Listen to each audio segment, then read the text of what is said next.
1회고사 마지막 시간, 2회고사 마지막 시간입니다. 1학기 마지막. 성리학의 수용, 교과서 51쪽부터 해보도록 하겠습니다. 성리학의 수용, 원나라 간섭기 때 일인데, 저번 시간에 우리가 유학 얘기를 했잖아. 유학은 고려 초부터 최승로의 건의를 받아들여서 유교 중심 체제를 만들려고 했었고, 그리고 그 이후에 최충과 김부식 같은 사람이 유교 교육기관에도 힘썼다. 근데 뒤로 갈수록 유교가 좀 보수적인 경향을 띄었다, 뭐 이런 얘기들을 했는데, 그 뒤를 이어서 오늘은 성리학부터 시작을 해봅시다. 성리학, 이거는 원나라 간섭기에 우리나라에 전래되었는데, 원 간섭기에 전래가 되었고, 인간의 심성과 우주의 원리를 연관지어서 뭐 철학적으로 탐구한다, 뭐 좀 어려운 말인데, 어쨌든 기존의 유학은 그냥 경전의 글자 해석에 추구를 했다면은 이거는 좀 사상적인 측면이 좀 더 강조가 되어 겁니다. 인간의 심성과 우주의 원리를 탐구하는, 이걸 소개했던 사람은 안향이라는 사람이었어. 안향이라는 사람이 소개를 하였습니다. 그러고 나서 이 성리학을 심화시켰던 이재현이라는 사람이 있다. 성리학 연구를 심화시켰다. 그리고 이재현의 제자들, 정도전, 정몽주 같은, 기라성 같은 제자들이 등장을 하면서 그 사람들을 묶어서 우리가 뭐라고 하느냐, 신진사대부. 앞에서 했습니다. 공민왕 때 등장했던 이 신진사대부, 성리학 사상으로 받아들였고, 성리학을 바탕으로 불교의 폐단을 지적하는, 불교가 너무 썩었다는 거지, 불교의 잘못된 점을 지적을 했던 그런 사람들입니다. 이들은 성리학적인 개혁을 추구를 했고, 그리고 유교 규범을 확산하는데 힘을 썼다. 성리학입니다. 안향이 수용을 했고, 이재현, 그리고 그 뒤를 이어서 등장하는 신진사대부들. 다음, 역사서입니다. 고려의 역사서. 기록상으로는 초창기에 왕조실록이라는 게 있었고, 그리고 7대실록이라는 것도 있었어. 근데 현재 전하지는 않습니다. 현재 우리한테 전해지고 있진 않아요. 우리한테 지금 전해지는 역사책, 김부식이 쓴, 김부식 어디서 나왔다? 앞에 묘청의 서경천도 운동을 진압했던 그 김부식입니다. 김부식이 왕의 명을 받아서 쓴 삼국사기라는 책이 있습니다. 이 책 정말 중요합니다. 삼국사기의 중요 내용들 보도록 할게요. 삼국사기, 일단 현존하는 한국에서 가장 오래된 역사책입니다. 현존 최고. 여기서 고는 높을 고가 아니라 가장 오래된 옛고, 현존하는 최고 역사서, 가장 오래된 역사서. 그리고 김부식은 유학자였잖아. 유교 합리주의로 역사사관. 유교 합리주의란 건 뭐라면 합리적인 이야기만 쓰겠다는 거야. 말도 안 되는 얘기들은 안 쓰겠다. 이상한 얘기들 있잖아. 곰이 사람이 된다던가 이런 거 사실 말이 안 되잖아. 합리적인 건 아니죠. 곰이 사람을 된다던가 아니면은 사람이 알에서 태어난다던가 이런 것들, 그런 건 제외하고 말이 되는 합리적인 이야기만 쓰겠다. 이걸 유교 합리주의 사관이라고 해요. 이 책은 기전체 방식으로 쓰여집니다. 기전체라는 역사 서술 방식으로 쓰여진 현존하는 가장 오래된 역사책입니다. 그 다음 이규보라는 사람이 동명왕편, 동명왕, 어느 나라를 세운 사람? 동명성왕 들어봤지? 고구려를 세웠던 고주몽입니다. 이규보의 동명왕편, 이거를 써서 동명왕의 업적을 찬양했습니다. 이 책은 고구려 계승, 의식, 근데 고려 말에 뜬금없이 왜 이런 책이 나왔느냐? 왜 자꾸 이래? 왜 뜬금없이 북명왕 편 이런 게 쓰여졌느냐? 그 전에 무신정변하고 몽골 침입을 겪으면서 우리나라의 그 자주의식이 좀 많이 떨어졌다는 거지. 자주적인 우리의 의식이 떨어져서 몽골이나 뭐 이런 침입을 받으면서 그런 걸 다시 되새기자, 이런 의미에서 작성이 됐습니다. 또 비슷한 책이 있어요. 이련이라는 스님의 삼국유사라는 책이 있어. 자, 앞에 삼국사기였지. 삼국유사는 삼국사기에서 빠진 내용들, 잃어버린 이야기를 적는다, 이런 뜻이야. 앞에서 얘기했을 때 삼국사기는 유교 합리주의 사관이라서 말이 되고 초자연적이나 이런 건 안 쓴다고 했잖아. 신비하고 이런 이야기들은. 삼국유사는 그런 이야기도 다 가지고 합리적이고 이런 게 아니더라도 좀 옛날부터 내려오는 역사 이야기들을 다 가져와서 쓴 책입니다. 그래서 삼국사기에서 잃어버린 내용들을 보완한다 해서 이름도 삼국유사입니다. 이승휴, 우리 그 삼척에 관련이 되는 인물 중에 하나예요. 제왕운기라는 책이 있어요.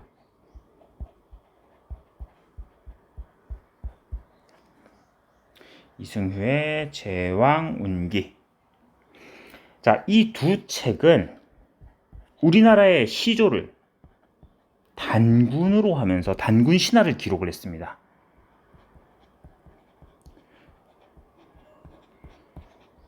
합치는 거지. 이제 그동안은 사람들이 각각 고구려, 백제, 유민이라고 생각을 하면서 고구려 사람들이 아직도 나는 고려가 아니라 뭐 신라 사람이다, 나는 고구려 사람이다, 이런 그런 의식들이 남아있는데 그걸 다 합쳐서 고구려, 백제, 신라의 위에 있는 단군으로 그거보다 상위의 국가를 민족 시조로 해서 민족 통합을 하겠다, 그런 의식을 보여준 겁니다. 다음에 이재현이라는 사람. 이재현 어디서 나왔다? 조금 전에 나왔었죠. 요 사람. 이재현이 정통성과 대의 명분을 강조하는 성리학, 유교사관. 정통성과 대의 명분.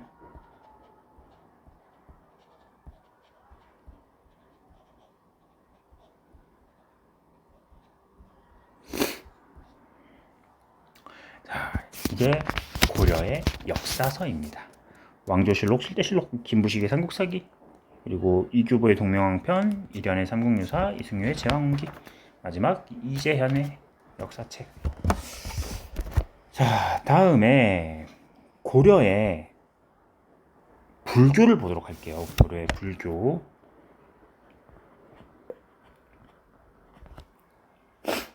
불교는 고려는 건국 초부터 불교를 되게 강조를 했습니다.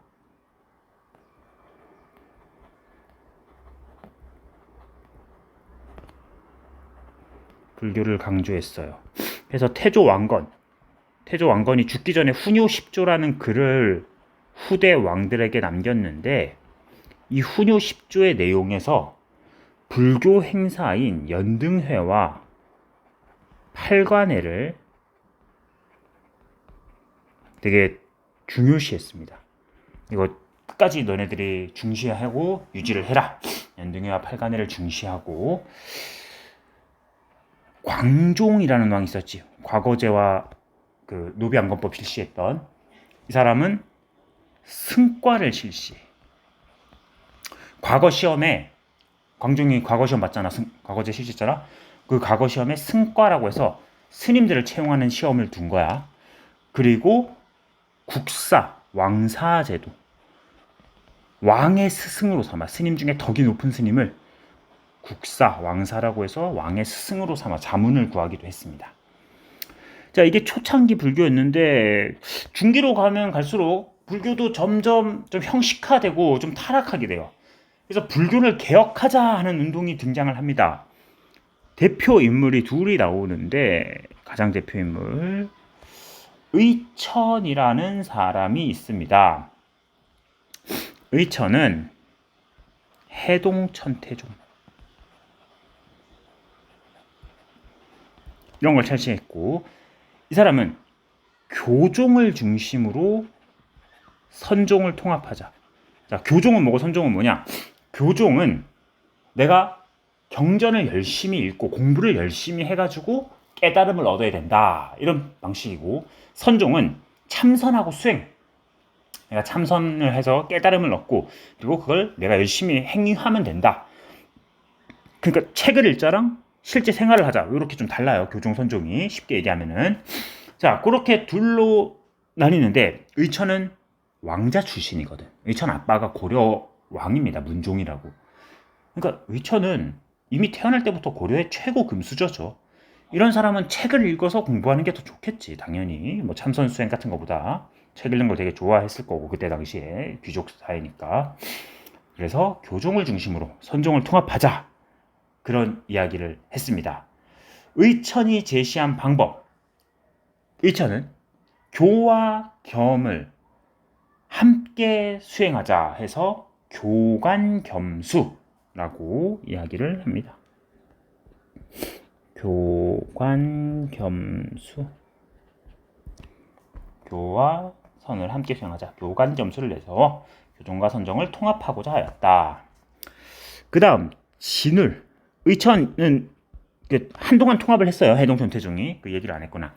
한동안 통합을 했는데 의천이 죽어요. 의천이 죽자 다시 또 뭐 유야무야 되고 좀 다시 분열이 되자 진울 때가 됐어요. 이 진울은 어떤 시대냐? 진울이 있을 때는 무신 정권의 시대야. 의천 이후로 세월이 좀 흘렀죠. 무신 정권의 시대에 등장한 진울, 무신 정권의 후원을 받습니다. 그래서 이 진울 때는 무신들은 책 읽는 것보다 수행을 더 중요시했거든. 참선 수행을 더 좋아했어. 그래서 선종을 중심으로 교종을 통합하자. 이 사람은 조계종입니다. 지금도 대한민국에서 가장 큰 불교 종파가 조계종이죠. 조계종을 중심으로 해서 조계종을 만들고 그리고 선종을 중심으로 교종을 포섭하자, 이런 이야기를 했습니다. 진울은 한 번의 깨달음을 얻고 돈오하고, 깨달음을 한번 참선 수행을 통해 깨달음을 얻고 그거를 꾸준히 수행해야 된다. 돈오하고 꾸준히 수행하자, 점수. 한 번의 참선을 통해 깨달음을 얻고 수행해야 된다, 돈오 점수. 그리고 그 방법으로 정해쌍수, 이런 거를 제시했다. 그리고 진울은 그 불교 통합 운동을 벌이는데 수선사 결사라고 하는 개혁 운동을 벌이기도 했습니다. 하나 더 쓰세요. 수선사 결사, 불교 통합 운동을 벌이기도 했다. 그 뒤에도 뭐 스님들이 조금 더 나오는데 두 명만 더 볼게요. 해심은 진울을 계승했어요. 근데 이 사람은 좀 더 발전을 해서 유교와 불교는 하나다, 유불치설, 유교와 불교는 같다, 뭐 이런 이야기를 했는데, 이 사람은 스님이니까 당연히 불교를 좀 더 중시했는데, 이 유불일치설이 성리학을 수용할 수 있는, 고려사회에 원래 불교의 세상인데 성리학이 들어오는 뭐 유불일치니까 수용의 배경이 되기도 했습니다. 그리고 요새라는 스님은 백년사 결사, 백년결사.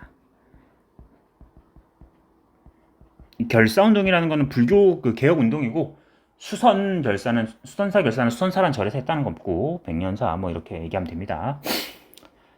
하지만 이런 개혁운동들은 결국엔 실패했고, 고려 말 불교는 폐단이 너무나도 많았어요. 고려 말 불교는 뭐 거의 고문세족하고 결탁해가지고 스님들이 제대로 된 역할을 못했습니다. 그게 앞에 얘기했던 신진사대부들, 이 사람들 불교 폐단 지적했잖아요. 여기 그 이유입니다. 고려 말 불교의 폐단이 너무 컸거든. 자, 그러면 불교가 우리 역사에서 또 중요한 건 이제 불교 예술들이 있는데, 불교 예술들 뭐 그런 것들을 좀 보도록 할게요. 일단 대장경판이 있습니다. 대장경이란 거는 부처님의 말씀을 이렇게 적어 놓은 거예요. 대장경판.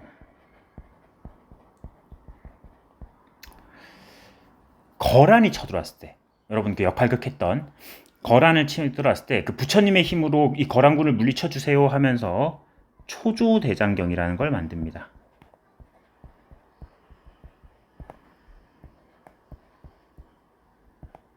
거란 침입 당시 거란을 물리쳐달라고. 그런데 이 초조대장경이 몽골 침입으로 불타버려요. 소실됐습니다. 몽골이 쳐들어왔을 때. 그러자 다시 한번 만들어요. 몽골을 물리쳐주세요. 부처님의 힘으로. 8만 대장경입니다. 몽골 침입 때 만들었어요. 지금도 그 경남 해인사라는 절에, 합천 해인사라는 절에 보관되고 있습니다. 그리고 또 중요한 거 보면은 뭐 그 건축에서도 좀 중요한 것들이 나오는데, 안동 봉정사 극락전,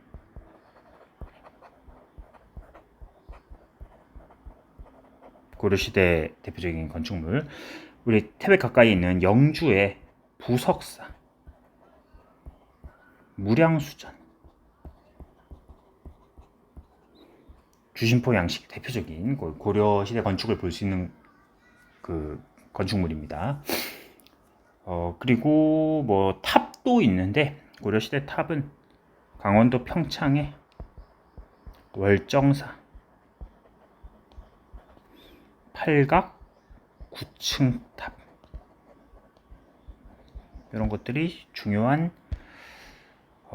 유물 유적들이 될 거고, 마지막으로 도교 풍수지리. 도교는 사실 뭐 그냥 국가의 안정을 비는 좀 뭐 그냥 그런 신앙 정도로만 유행을 했습니다. 뭐 크게 종교로서의 역할을 하지는 못해요. 일관된 교리가 없어가지고. 그래서 이거는 그냥 민간 신앙 형태로 남아 있었다는 거. 그리고 풍수지리는 미래를 예측하는 도참 사상과 결합. 땅의 지형이 미래에 영향을 준다. 이거와 결합을 해서 발전을 했습니다. 그래서 나중에 묘청하고도 좀 연관이 깊죠. 묘청의 서경천도 운동, 거에 영향을 주기도 했습니다. 자, 다 됐습니다. 여기까지 하도록 하고 교과서를 보도록 합시다.